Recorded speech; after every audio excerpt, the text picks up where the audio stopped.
Sunday, September something. I don't know. I'm all confused now. September schedules. The Steelers were the first schedule I looked at when they came out. I wanted to see what the league would do about the fact that Aaron Rodgers has yet to commit to the Pittsburgh Steelers or anyone. He's up for anything and committed to nothing, as he likes to say over and over and over again.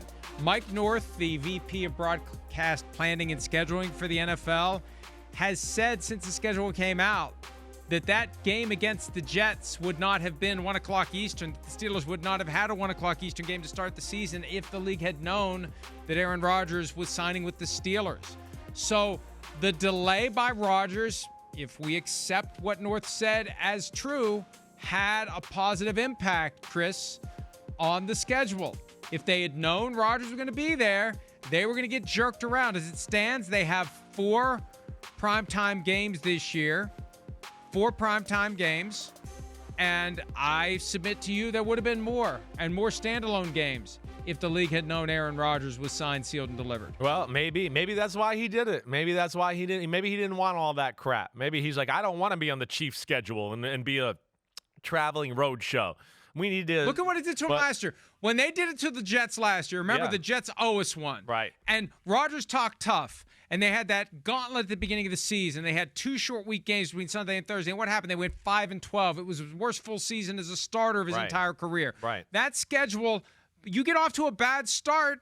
We've been talking about this. You get off to a bad start, and it's so much harder to turn it around. Yeah, no, and this is not bad. If he is going to be the quarterback of the Pittsburgh Steelers like we expect and like we heard the owner basically allude to as well, this is a schedule I would look at as a quarterback and go, okay, it's not easy, but we can get our feet underneath us here. I mean, the Jets are going to be new and a lot of moving parts there. The Seahawks are new too without their receivers. And wow, we're going to have it. To me, the thing that jumped out about this was like the Rodgers revenge tour.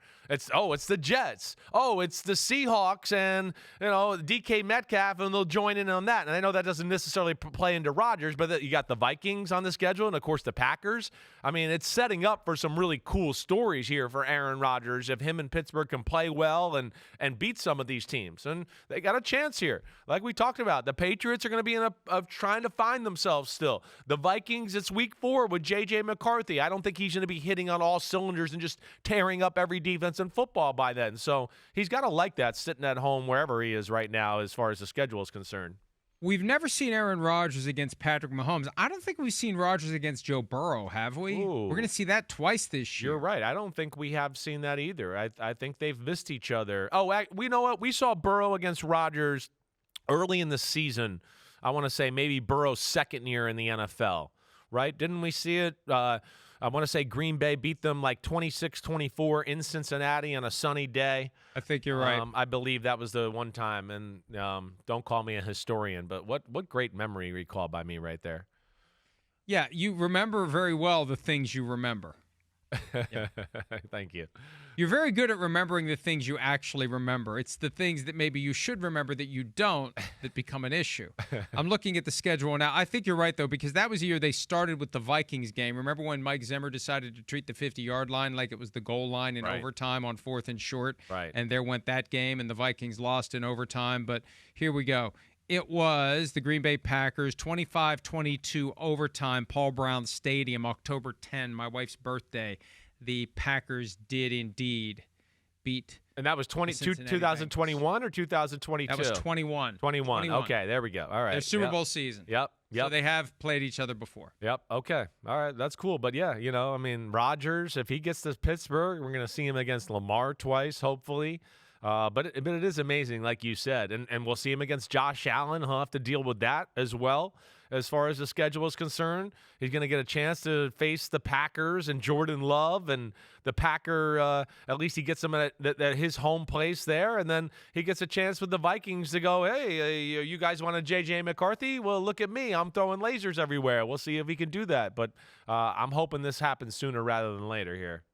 In Dublin, a year after Rodgers played the Vikings in London, and the Vikings kind of beat the hell out of him. And that was the game that supposedly resulted in Woody Johnson suggesting benching Rodgers for Tyrod Taylor, even though Rodgers did everything he could to dig out like a 17-0 hole and come back and win that game. So, a lot of intrigue on the Steelers' schedule. Some winnable games.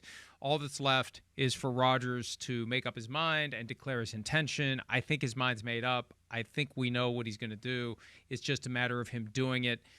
May 26th. That's when the OTAs start. I think at some point between now and May 26th, we'll find out. And look, this is the kind of thing that maybe he drops it early next week, get a little PR consulting and come up with the best time to do it to get the maximum buzz. Maybe early next week. Maybe he pops up on McAfee's show today. It was a Thursday several weeks ago when he went on and aired his grievances, as he often does, and I'm sure he'll have grievances to air even on the day that he signs with the Steelers, but it's coming. It feels like it's coming. Hi, it's Mike Florio. Thanks for watching PFT on YouTube. Hit subscribe for the latest news and analysis from Pro Football Talk.